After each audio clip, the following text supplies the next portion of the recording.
మీ సైట్లో maximum area cover చేయాలని side boundary నుంచి 6 ఇంచెస్ ఆర్ 1 ఫీట్ మాత్రమే వదిలేస్తున్నారా? ఇలా చేస్తే ఎలాంటి ప్రాబ్లమ్స్ ఉంటాయో నేను ఇవాళ మీకు క్లియర్ ఎక్స్ప్లెయిన్ చేస్తా. Hi, I'm Sandeep, I'm an architect. అంత తక్కువ స్పేస్లో లైట్ అనేది ఎంటర్ అవ్వదు. దాని వలన మీకు రూమ్స్ అన్ని డార్క్గా కనపడతాయి. అంతేకాదు వెంటిలేషన్ కూడా ఉండదు. ఎందుకు అంటే అక్కడ ఎయిర్ సర్క్యులేషన్ అవ్వడానికి మినిమం స్పేస్ కూడా లేదు కాబట్టి. ఎస్పెషల్లీ సమ్మర్లో ఓవెన్ లా ఉంటుంది మీ రూమ్స్. సో దానివల్ల మీరు ఏసీ మీద డిపెండ్ అవ్వాల్సి వస్తుంది. ఇఫ్ ఇన్ కేస్ టాయిలెట్స్ అదే లైన్లో ఉంటే గిట్లా ఆ స్మెల్ అంతా పక్కింట్లోకి వెళ్తుంది. దానివల్ల అన్నెసరీ ఫైట్స్ అవుతాయి. ఈ ప్రాబ్లం రావద్దు అంటే గవర్నమెంట్ రూల్స్ ప్రకారం సైడ్ బౌండరీ నుంచి మినిమం స్పేస్ వదలాలి. దాన్నే సెట్ బ్యాక్ అంటారు. సెట్ బ్యాక్ అనేది మన ఇష్ట ప్రకారం వదలకూడదు.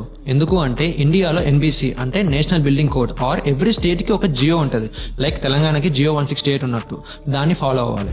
దీంట్లో ప్లాట్ సైజ్ ని బట్టి, రోడ్ విడ్త్ ని బట్టి ఫ్రంట్ సెట్ బ్యాక్ ఎంత ఉండాలి, బ్యాక్ సెట్ బ్యాక్ ఎంత ఉండాలి, సైడ్ సెట్ బ్యాక్ ఎంత ఉండాలి, హైట్ ఆఫ్ ద బిల్డింగ్ ఎంత ఉండాలి అనేది క్లియర్ గా మెన్షన్ చేస్తాం.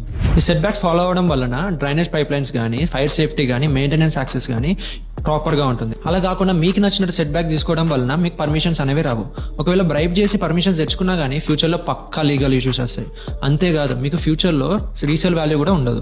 మీరు ఒకవేళ హౌస్ కన్స్ట్రక్షన్ చేయాలనుకుంటే ఇట్లా పక్కా జియో 168 కానీ, ఎన్బిసి కానీ ఫాలో అవ్వండి. దాని వలన మీకు ప్రాపర్ వెంటిలేషన్ ఉంటుంది, ఎయిర్ సర్క్యులేషన్ ఉంటుంది, ఫైర్ సేఫ్టీ అప్పుడు కూడా చాలా ఈజీగా ఉంటుంది. అంతేకాదు మీకు ఫ్యూచర్ రీసేల్ వాల్యూ బాగుంటుంది అండ్ లీగల్ ఇష్యూస్ వస్తాయనే టెన్షన్ ఉండదు. మీ ఫ్రెండ్స్ అండ్ ఫ్యామిలీ మెంబర్స్లో ఎవరైనా ఇల్లు కన్స్ట్రక్షన్ చేయాలనుకుంటే ఈ వీడియో షేర్ చేసి ఎడ్యుకేట్ చేయండి.